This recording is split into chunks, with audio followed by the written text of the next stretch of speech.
Welcome, everyone, to Ladder Daily Digest. We honor creators, and today we have special guests on to talk about a new project. Cheryl, Bruno, and Michelle Stone. Tell us about your new project. Well, talk about creators. We really are creators because we are starting something really exciting and really fun. It is a scholarly project, and it is called the Journal of Mormon Polygamy. Here's our new logo. There we go. And this has many aspects to it. One is a scholarly journal where we're accepting peer review. We're accepting articles for peer review and to be accepted into this new journal. It will start as an online platform where we put the articles up online, and then they will, when they become a issue, then they will be able to be printed on demand. So as the articles come out, you get to listen to them on Audible, you get to read them, you get to respond to them, and we will also have podcasts explaining them and talking about these articles. Additionally, we will have a website where you can find links to many of the important polygamy documents.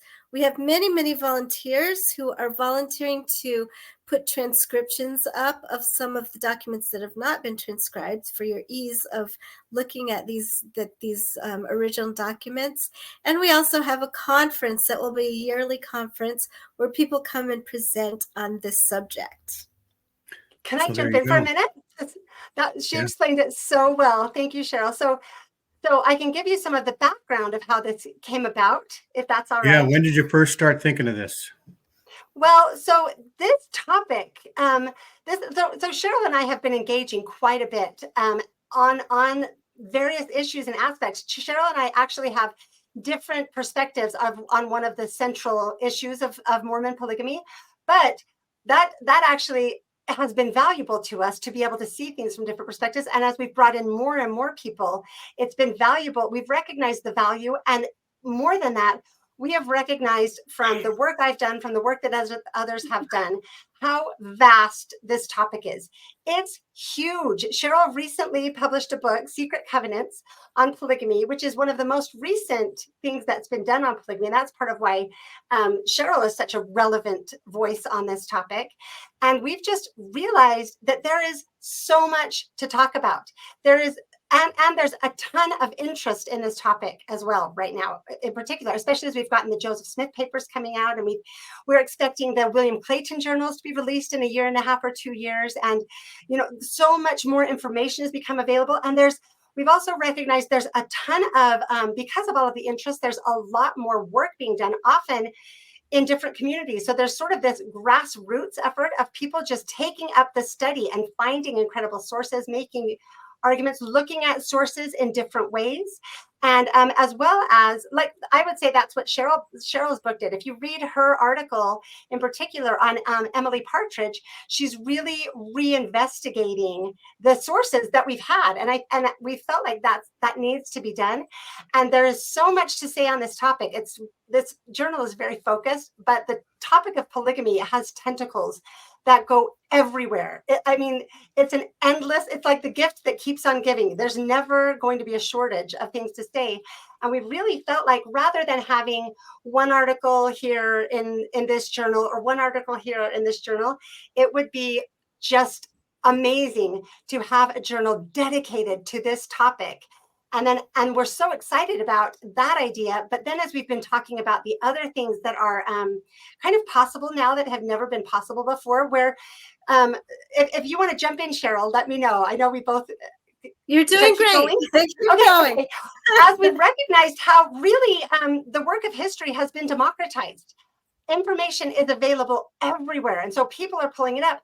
And sometimes good arguments are being made with that information. Sometimes not so great arguments are being made with that information. And then also, as so many new eyes and new perspectives are looking at the work that already has been done on polygamy, a lot of things are being found that show that maybe a lot of that work isn't as solid as it has been assumed to be. And new work needs to be done, and new effort. So let me jump in here.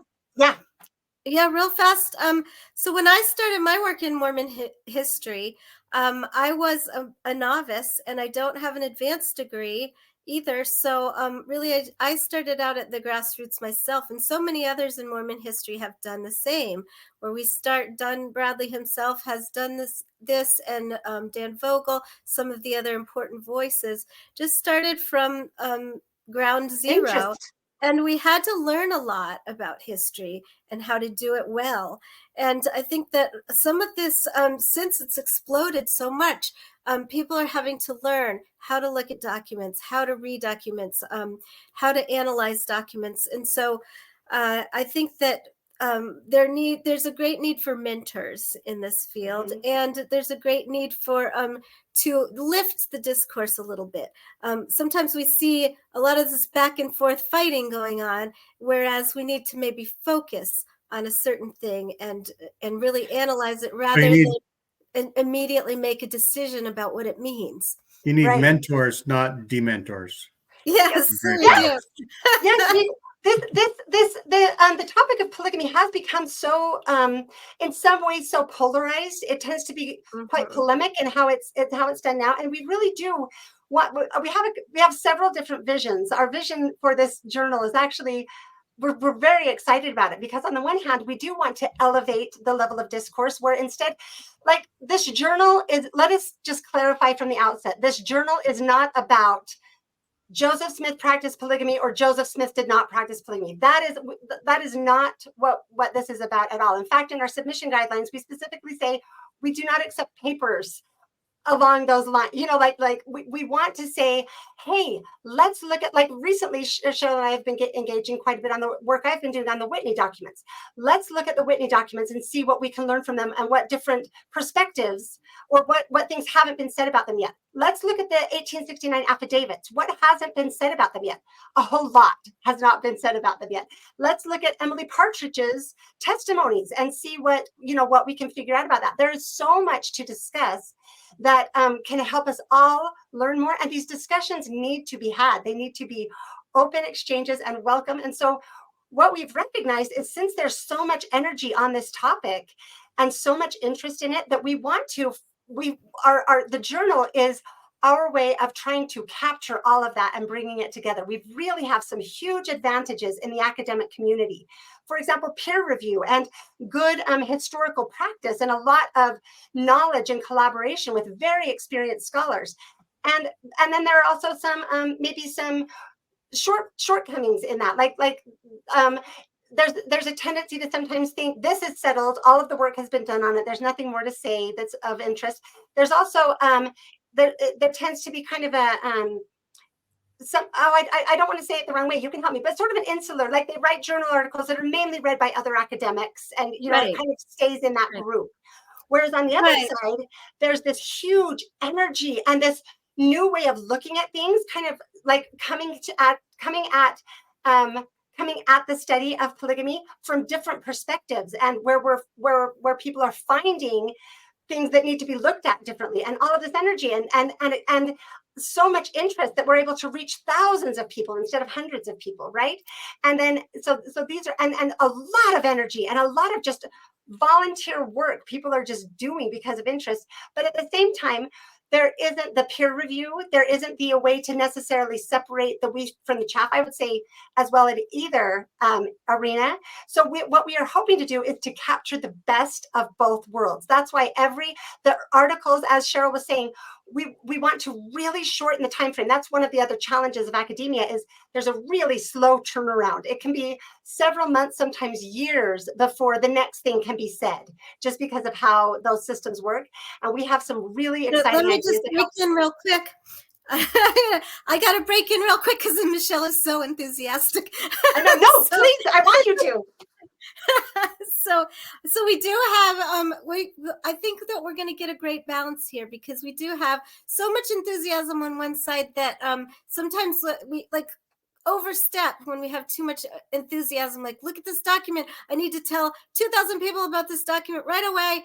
And then on the other side, we have, and I am guilty of this myself. I think, oh, okay, here's this document. I need to study this document for 2 years. I need to look at every aspect of it. I need to pull it apart. I need to put it back together, and I need to talk to this person, that person about it. And then I need to go through peer review. And then it takes 2 years to get it published. And by that time, it's kind of dead in the water, right? So here's a balance, and here's a way that we can get things out quickly, yet we can still have a scholarly discourse. We can still be careful in our work. We can be very, very academic in our work as we go forward. So we're so thrilled about the platform that we have, that we're trying to get things out quickly, yet and make them available to a wide range of people. And I don't think that this has really been done before in quite the way that you'll see us doing it.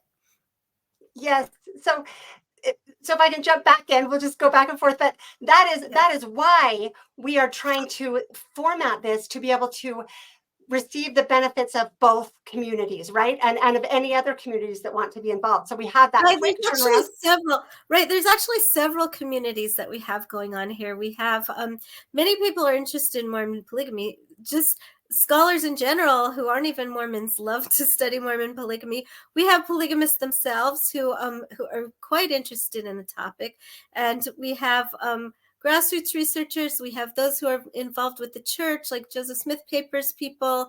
We have people that are independent Mormon historians. We have those who are working at academic institutions. Just, it goes all over the place, right? We will be we'll announce here, we are seeking and accepting submissions from all of those communities. We really want all voices to come together. And because of the polemic nature of the discussion, there tends to be some intolerance, right? Like, it's hard to hear someone else's perspective on this topic sometimes. And we're really asking people to help us build bridges, work through that. We need to be able to expand our ability to hear different ideas, because that helps all of us learn more. And really, as as we engage with one another from different perspectives, it really will help us separate the wheat from the chaff. It really will help us get to a clearer picture and better understandings and better arguments about what might have happened, or how different ways that we can think about each of these different pieces of evidence that we have. So right, already we've had so many people volunteer to help with this project. We've had people volunteer to help us with the financial aspect, which is a big thing.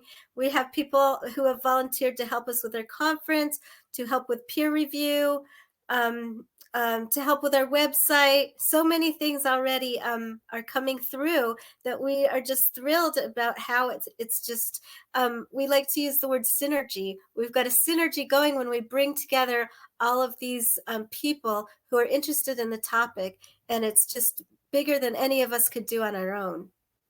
Yes. And so we really are hoping that we will have a broad range of interests. But one of the things that we're trying to let academics know is that instead of, again, writing an article that might be read by a few hundred other academics, their articles will be also produced in an audio format. And our podcast that will be going along with this will let every presenter that wants to, or every contributor that wants to, give a small presentation and have an interview and a Q&A and be able to talk about their article. And we have seen that a lot more people tend to engage with that audio format than are necessarily able to engage with the print format. So it will just create a bigger audience and more brains working on this and more interest in it. One of the other things that we are working to do, that we're having success with, is bringing more interest to this topic, more academics, especially young scholars who will come to the study of polygamy, because there is this vehicle to publish on it. So we're quite excited about all of these different parts of our vision and what we're doing. Yeah. So did we talk about what the germ was, going back, why you guys decided to even start this project?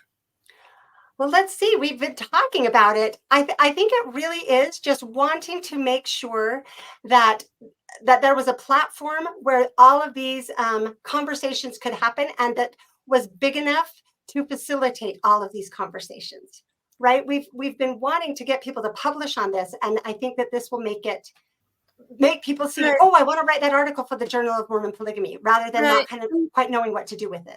For me, it was so much. I was seeing so much infighting going on where people were. It would maybe start at a good place, but then just degenerate into a little bit of fighting here and there, where people taking sides. And I see this as not something that we necessarily have to take sides, but we do have to elevate the discourse and make it a little bit better than what we've been doing. We're falling into accusations. We're not respecting. So this is a place that we will be very respectful towards everyone's opinion, and as long as they have a high degree of academic rigor. Right, rigor. That's right. Then they'll be welcome to publish with us and to present Yeah, at our that's conference. No, I suppose that if people are taking sides, that means there's some sort of, in a way, dogma or theological view of what history should be, just as a, Yeah, just let me as sort jump of a in. science instead of a religion. Let me jump in and kind of answer that too. Yes, what happens is people start to, as historians are supposed to analyze the documents that they see. And so there is analysis that goes on that should be going on. But what's happened here is that people have made narratives around the documents, and that they're now very clutching very tightly.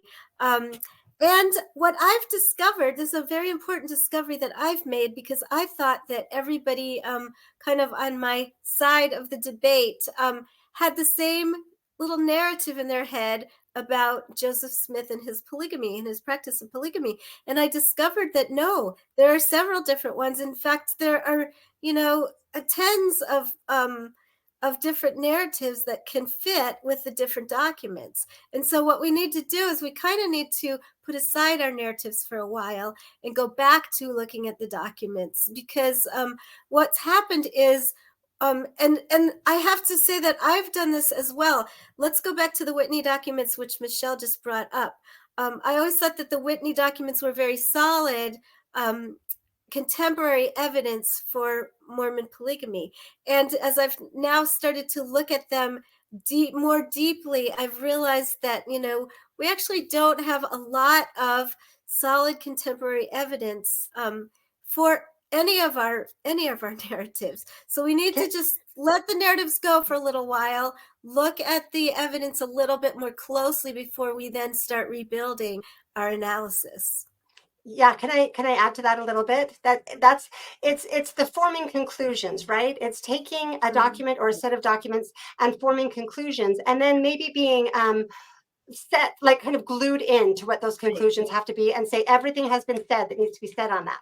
And then at the same time, maybe someone coming to the documents and saying, oh no, they're seeing a different perspective, and they're saying this is absolutely what they mean. And I think what Cheryl and I are trying to do is say, let's look at these documents, and I guess part of what this is trying to elevate engagement to the point that people from different perspectives can recognize and acknowledge that well-meaning, honest, intelligent, informed people can look at the same documents and form different conclusions based on, or perceive them in a different way, and think they fit better into a different narrative.